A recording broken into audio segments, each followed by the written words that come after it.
BL series are dropping faster than I can keep up with them. And let's be honest, some of these shows and I just weren't meant to be. In this video, I'm spilling the tea on the BL series I dropped after only a couple of episodes. Whether I broke up with them on purpose or just ghosted without realizing it. Without further ado, let's get started. Beginning our list with Unfold. Unfold had genuinely intriguing bones, a death scene cleaner, a dead adoptive father, organ trafficking, and a mystery that kept escalating episode after episode. But between the confusing timeline jumps and the sheer audacity of a 20-minute episode dedicating nearly half its runtime to intro and credits, I just couldn't keep up the momentum. It's not that the story was bad. Honestly, the premise had insane potential and the acting held its own. It's that trying to piece together who did what and why felt like watching every third episode had quietly gone missing. Between Cheng fans' motivations making zero logical sense and new characters getting dropped in just to multiply the chaos, I found myself more exhausted than invested by episode 5. So I tapped out, not because the show betrayed me, but because life's too short to do detective work on a detective show that won't even do its own explaining.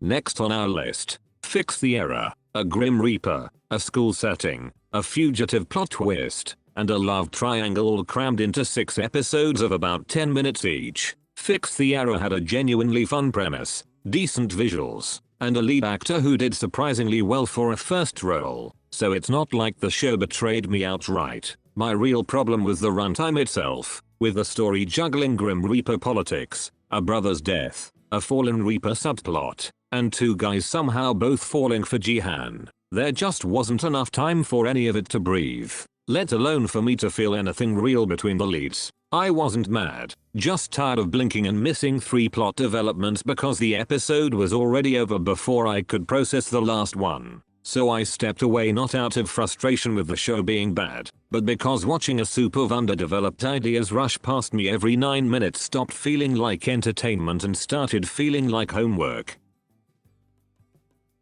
The third spot on our list, Fan Service. A stalker turned love interest premise, a cracking under fame idol lead, and 2 genuinely cute man alums as the mains. Fan Service had all the fixings for a fun watch, but somehow it just never lit that spark other Korean BLs usually manage to strike in me. The stalking and harassment plotline got treated with the emotional weight of a minor inconvenience, and random characters kept walking into locked houses without so much as knocking, which pulled me out of the story more than it pulled me in. Even the guilty pleasure crowd online admitted they were mostly watching for the actors' real-life chemistry rather than anything the actual writing offered, which tracked with exactly what I was feeling a few episodes in. Nothing about it was offensively bad, it just felt like going through the motions of a KBL without any real pulse, so I quietly closed the tab partway through and moved on to something with more life in it. Also included on our list, Blue Lips. Weekly Waiting is the real villain here, not the show itself. A former lawyer turned adult shop owner, a bar singer with little blue tinted lips from a rare disease, and a chemistry so lived in it's hard to believe these 2 only just met on screen. What did throw me off were a handful of scene transitions and edits that genuinely looked AI generated rather than intentionally artistic, plus lip syncing during the musical numbers that never quite matched up. That said, between the surprisingly funny raincoat and umbrella bit and how effortlessly the leads play off each other, the bones of something excellent are clearly there. I'm just choosing to sit on my hands until all 16 episodes are out so I can binge it properly instead of chopping the experience into weekly fragments.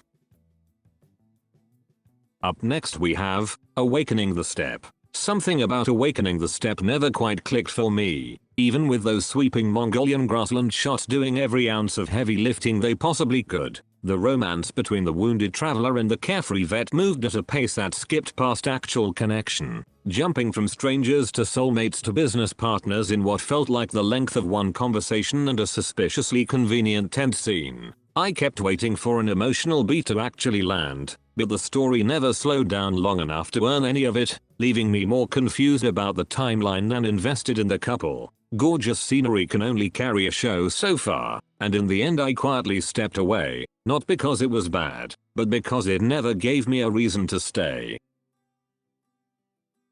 Adding to the list, Flower Boy. Flower Boy wrapped its entire run while I was somewhere else entirely, completely unaware that I left the male leads mid-plot for weeks on end. From what I caught before going MIA, the mystical Flower Tribe premise, Pearl Peak's chemistry, and that gorgeously shot cinematography were more than enough reason to feel guilty about ghosting it. Fans who stuck around apparently ran into a villain twist you could see coming from space and a script that never bothered explaining why nobody just called the police, so maybe my forgetfulness saved me some frustration in the short term. Either way, this one is getting bumped back onto my watch list the moment my schedule stops actively working against me.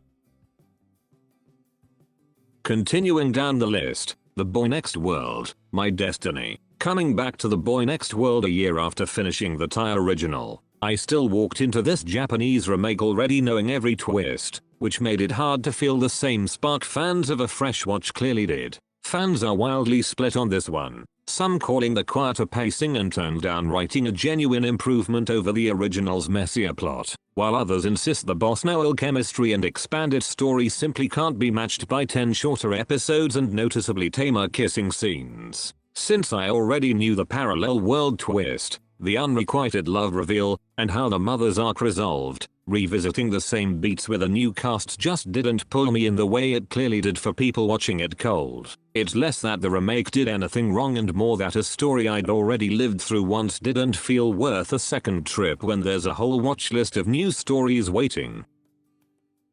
Rounding things off we have Chumcheri. Tutor Yim's chemistry alone was enough to pull me into Chumcheri, and their bar owner banter genuinely had its moments of quirky offbeat charm that felt different from the usual cotton candy BL formula. But somewhere around episode 5, the plot started feeling less like an absurdist comedy and more like a series of scenes stitched together with sound effects and horny jokes standing in for actual writing. And even fans who love the leads admitted the story kept leaving gaps for the audience to fill in themselves. Watching two people who'd known each other for maybe a week suddenly become business partners, co-owners, and live-in boyfriends stretched my patience thinner with every episode, especially when the show kept cutting away right before anything interesting happened. So even loving Tutor and Yim as much as I did, I tapped out once it became clear the chemistry and vibes weren't going to be enough to carry a story that never really showed up.